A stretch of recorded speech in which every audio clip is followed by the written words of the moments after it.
How did we do it? It wasn't all me. There was people behind me telling me what to say sometimes. But how really was it possible for us to start making earthquake and solar flare predictions? And the timing was getting better, and the magnitudes, and how did we grow that science? And we were so confident in these predictions that we even promised to take down our channel if one of them was wrong.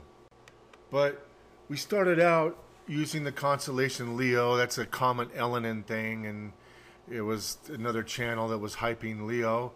And indeed, Leo alignments appeared to have very significant earthquake and solar flare reactivity. And so we started off using Leo and switched to Aquarius when the magnitudes didn't match the string theory, and the particle simulations didn't match what we had hypothesized. And we were really defining an increase in uptick in activity very specifically, and earthquakes, very specific parameters. We predicted increase in quakes in March, and we didn't predict Fukushima, but we predicted earthquake uptick in March, and also a solar flare uptick. And it wasn't just Japan, but the Ring of Fire was really rocking and rolling. It wasn't just Japan. And the solar flares were just getting started. And this was the very beginning of solar maximum.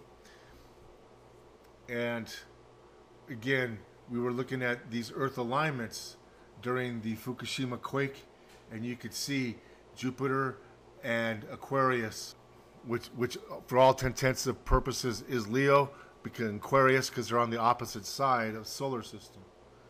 But those were several alignments that Earth was subjected to at that time.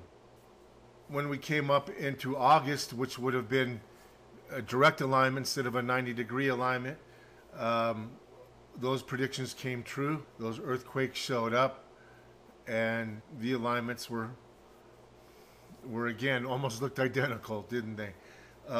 So it wasn't any big deal with identical alignments to make predictions of identical type activity.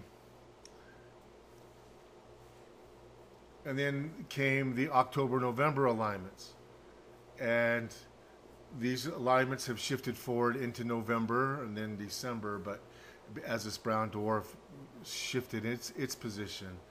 But we had some alignments, and we predicted solar flares, and we predicted earthquakes, and we predicted big flares, M flares, and we predicted quakes from higher than 6.5. And the sun again went crazy all the way through that 90-degree alignment, and so, but every time we were mentioning Leo, then we were actually getting tugged at by a brown dwarf directly across from Leo. That would be Aquarius. But you can see those 90-degree alignments, and and so here we are going now in 2012, March, April again, and we had significant, an 8.2 even, and 7-pointers. Wow. Again, a year later, and the sun was even more impressive. And solar flares can cause earthquakes through bow compression if they're earth directed. There might be some other mechanisms, but they're kind of obscure and hard to hang your hat on and definitely say. But I mean, look at, these are all separate flares that happened in March. And we like stereo ahead because it gave you a nice view of the flares and especially the upgraded images. So, you know, we had these alignments come through again in May 12. May is another 90-degree alignment, and Jupiter was in a great position to really be geo-effective. And as the alignments started to finish, as they started to let go, is when we noticed we were having our largest events, both with solar flares and earthquakes. And, you know, so March, April, we're seeing really significant alignments that involve Jupiter and Aquarius or Leo. And those 90-degree alignments affect our subsidence basins and makes our volcanoes a little more active, and probably because it's a prolonged tidal influence and not so short-lived as direct opposition alignments. Now, we predicted July was going to be something because we're going to go 90-degree with Jupiter and a direct with Aquarius. That's like having alignments with two Jupiters, and one was finishing while the other was ending. And we made an entire video of just about the month of July and showed you every single flare through this alignment, and it was just spectacular. We had to string together over 5,000 still frame images for you to see what you're seeing currently. And we're glad we did. What a show that, when we passed through that alignment, what a show that was. Now, as the Brown Dwarf gets closer, you would think these things would get worse, and they did until a certain point.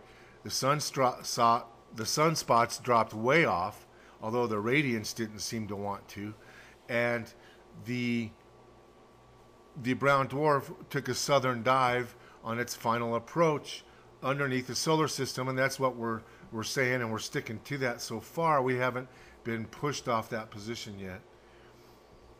But those alignments, you can see Jupiter's almost up there at 90-degree to Earth and the Sun. And so when the Sun gets active, earthquakes get active, and vice versa. And amazing, just amazing what happened that July. It was just fun to watch the Sun, kind of intimidating. But again, we called those flares, we called the earthquakes. And we began to understand it. I mean, what really happened in July? We'll just take a look. And that's not even through the entire 90-degree alignment when one started and one finished. That's just a shorter segment of time frame that we just cut out there and snipped out for you. But August is the finish of the Aquarius alignment, because we broke it up here. The July-August, call it July/August. And when we broke off that alignment with the Brown Dwarf in Aquarius, or, you know, here we still were thinking it was Leo. This is what happened in August. We got to see significant solar activity.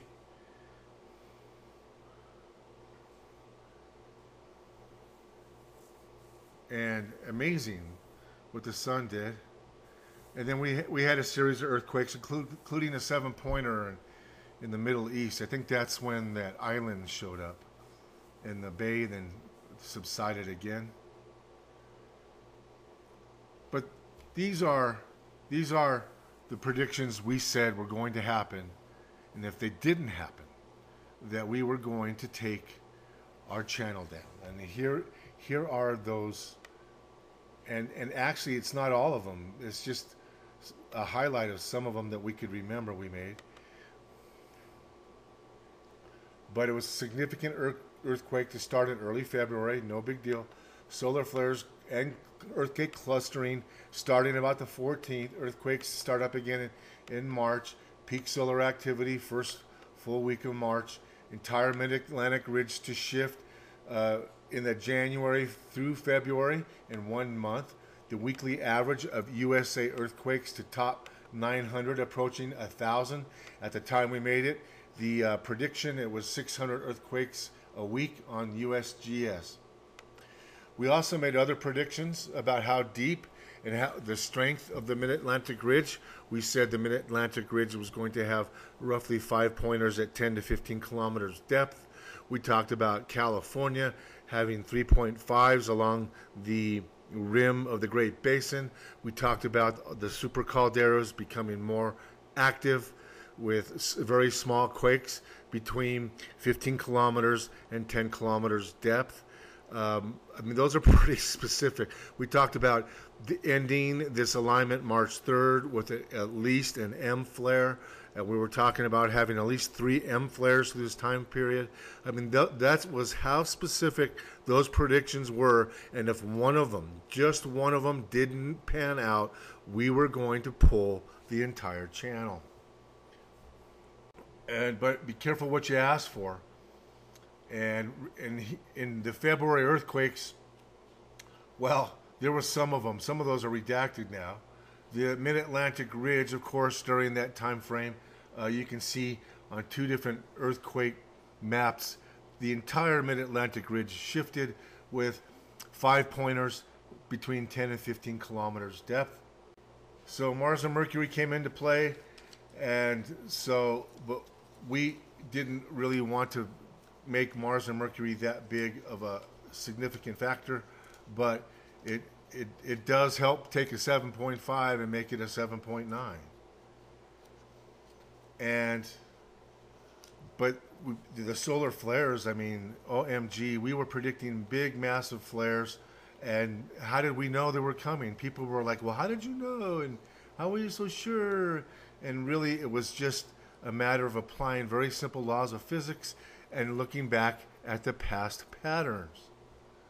And when you looked at the past patterns, from then you can extrapolate future patterns if in fact those sequences were related to tidal forces and string theory. The other phenomenons that were occurring that we started to make predictions about were the appearance of large fireballs and when one would impact the Earth.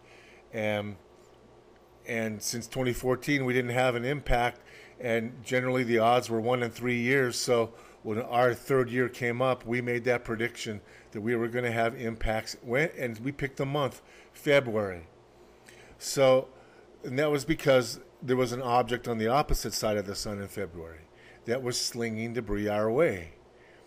And so it was so humbling to have each and every single prediction come true. It was very humbling and it was scary almost that we could do that. And the bottom line was we became so confident and went over it so much that really, if you had watched our channel, you would know how to predict earthquakes and solar flares.